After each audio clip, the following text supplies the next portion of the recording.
Your brain isn't broken, it's simply overwhelmed by a constant, low-level dopamine deluge, silently eroding your capacity for sustained attention. Today, you will finally understand the precise neural mechanism behind what I call dopamine degradation, how the modern world's relentless instant gratification habits have been quietly sabotaging your focus, and crucially, how you can meticulously rewire your reward system to reclaim incredible mental endurance.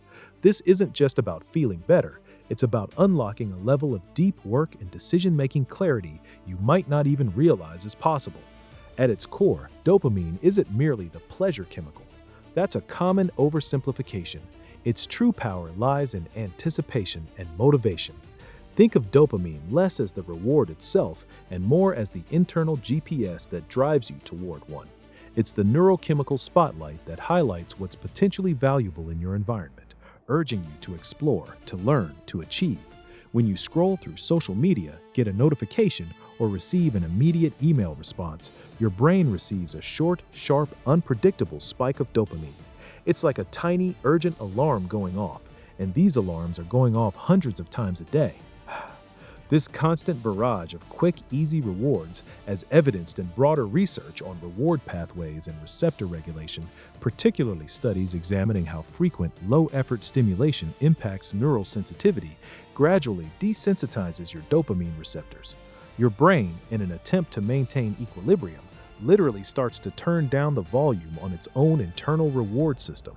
It's akin to living next to a construction site. At first, every hammer blow is jarring, but after a month, your brain filters it out. You simply stop hearing it. Only, in this case, the noise is the signal that guides your motivation. Researchers at the National Institute on Drug Abuse, for example, have extensively documented how repeated exposure to highly rewarding stimuli can lead to a decrease in the number and sensitivity of dopamine receptors in the brain's reward circuits. This phenomenon, often referred to as receptor downregulation, isn't unique to substance abuse. It applies to any source of chronic, intense reward signaling, including many of our digital habits. Your internal motivation system, designed for a world of scarce, hard-won rewards, is now operating in a world of constant, effortless gratification. This is not a trivial matter. If understanding the actual neurochemistry behind your struggles with focus and motivation feels like a critical piece of the puzzle you've been missing, please consider subscribing. It genuinely helps more people discover these profound insights into how our brains actually work, and it empowers this channel to continue unearthing the cutting-edge science that transforms productivity for the better. Now, where were we? Yes, the insidious desensitization. When your baseline dopamine sensitivity plummets, two critical things happen. First, the everyday, intrinsically rewarding activities like reading a complex book, focusing on a challenging work project, or engaging in a deep conversation no longer provide enough of a dopamine kick to feel motivating. They seem dull, laborious. Second, you start seeking out even more intense, even more immediate spikes just to feel anything at all.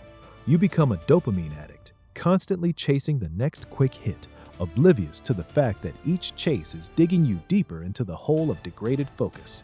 This, my friends, is the revelation that changes everything about how you approach work and life. It's not just that you lack willpower. Your brain's internal reward system has been systematically rewired to prioritize the immediate, the trivial, and the fleeting. You are not lazy. You are operating with a significantly diminished capacity to find intrinsic reward in the sustained effort required for deep work. Consider the stark contrast between two individuals. The first, operating with a baseline dopamine sensitivity eroded by constant digital input, sits down to tackle a complex analytical report. Every 5 minutes, their attention fractures. They check their phone for messages that aren't there. They open a new browser tab. They feel an inescapable urge to switch tasks. The task itself feels utterly devoid of reward, a barren landscape of effort. Before they know it, an hour has passed, and they have made only superficial progress, their mind a chaotic tempest of fragmented thoughts. Now, imagine the second individual, someone who has intentionally cultivated a higher baseline dopamine sensitivity through deliberate practices. When they approach the same complex report, they find themselves drawn into its intricacies. The challenge itself, the slow unraveling of the problem, the mental friction required, begins to generate its own subtle, sustained dopamine release. The reward isn't external, it's the intrinsic satisfaction of making progress, of mastery, of engaging their cognitive faculties. This is not some magical ability, it is the natural function of a brain whose reward pathways are healthy and responsive to genuine, earned achievement.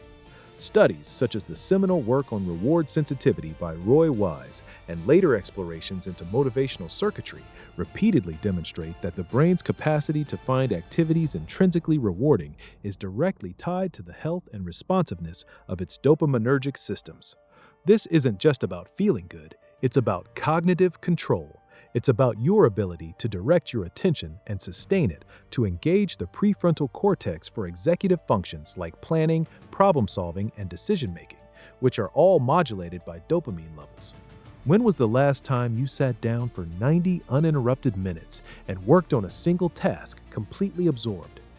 Really think about that. For many, that scenario feels like an impossible dream, but it isn't. It's the natural state of a brain that hasn't been chronically overstimulated.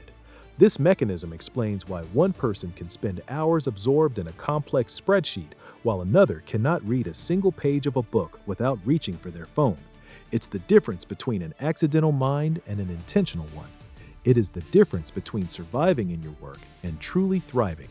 So, how do you reclaim this innate capacity for deep focus? It's not about eradicating dopamine, it's about strategic recalibration. Here are 3 brain-based techniques you can apply today. First, implement a daily strategic dopamine deprivation window. For just 1 hour each day, choose a task that is inherently low stimulation and requires sustained, singular attention. Cleaning, organizing, reading a physical book, drafting an outline by hand. During this hour, absolutely no quick gratification. No phone, no notifications, no background music with lyrics, no easy access snacks. The goal is to deliberately deprive your brain of external, immediate dopamine hits, forcing it to seek reward in the mundane, in the process itself. Over time, your brain will begin to resensitize, finding subtle satisfaction in the completion of these quiet, focused tasks. The expected brain response is a gradual increase in baseline dopamine receptor sensitivity, making previously boring tasks more engaging. Second, embrace structured challenge stacking. Instead of always aiming for the biggest, most daunting task first, intentionally start your work blocks with a series of small, slightly challenging tasks that require sustained but not overwhelming effort. Think outlining 3 key points, meticulously organizing 5 files, or solving a single, moderately difficult problem. The key is that these tasks must be completed. Each completion, however small, delivers a subtle, earned dopamine release that reinforces the reward pathway for effortful engagement. It's not about immediate gratification, but about building momentum through successive, earned internal rewards. Your brain learns that effort leads to predictable, albeit subtle, positive outcomes. Third, activate your focused flow state trigger. This is a sequence designed to rapidly transition you into deep work. Start by preparing your environment. Close all unnecessary tabs. Put your phone in another room on silent, and if helpful, put on a specific non-lyrical binaural beat or ambient soundtrack you only use for deep work. This creates an associative anchor for your brain. Then, before you begin, engage in a 1-minute focused breathing exercise. 4 seconds inhale, 6 seconds exhale for 10 repetitions. This calms the amygdala and primes the prefrontal cortex. Immediately after, commit to 25 minutes of unbroken work on your chosen task. No distractions, no switching. This isn't about simply trying harder. It's about systematically signaling to your brain that it is time for sustained, high-value engagement, fostering a rapid entry into the highly productive flow state. These are not mere productivity hacks. They are neuroarchitectural blueprints for rebuilding your attentional system. You now understand that your struggles with focus were never a moral failing, but a biological response to an environment actively rewiring your brain. You are not a victim of your impulses. You are a neuroarchitect with the manual to your own attention. What small instant gratification habit will you delay today? Like this video as a personal bookmark so you can easily revisit these exact techniques the next time you need to work with your brain, not against it. Harness this profound understanding. Master your internal chemistry. The journey to peak cognitive performance is not about sheer force of will. It is about intelligent design, about understanding the fundamental operating principles of the most powerful machine in the known universe, your brain. Subscribe now to ensure you don't miss the next fundamental brain discovery I'm unearthing, the one that will completely redefine your entire approach to unlocking your latent mental capabilities.